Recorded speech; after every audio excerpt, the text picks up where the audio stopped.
մեր իշխանության ամոթը հենա, որ մենք նախ այս մարդիկ հələ որոնք որ այսօր քաղաքական դաշտը թույլ չեն տալիս, որ ընդդիմություն ձևավորվի, իրանք դեռ բանտում չեն։ Այդ է մեր քաղաքական ամոթն է։ Մեր քաղաքական ամոթը հենա, որ մենք գալով 2018 թվականին իշխանության, մենք նույն տրամաբանության մեջ էինք ապրում եւ մտածում Ղարաբաղի հետ կապված եւ հավատում էինք եւ վստահում էինք այն նույն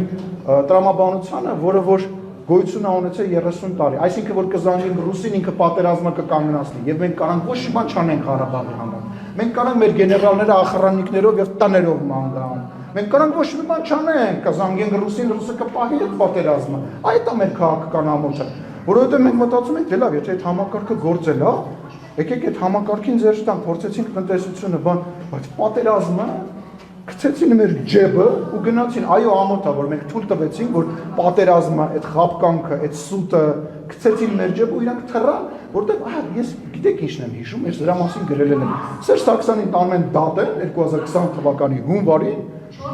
տանում են դատեն կոռուպցիան, բանը մեգաֆոնը վերցնում, ասում է Արցախը երբեք չի լինելու Ադրբեջանի կազմում։ Այս ինչ Արցախը, ես ասում եմ, ինչ են խոսում, ասում են, ես ինչի մասին են խոսում, իրանք տարել են Ղարաբաղի հարցով են դատում։ Իրանք շատ լավ գիտեին, իրանք ապրիլյան պատերազմի ժամանակ այդ ամեն ինչը գիտեին։ Այդ է մեր քաղաքական ամոթը, որ մենք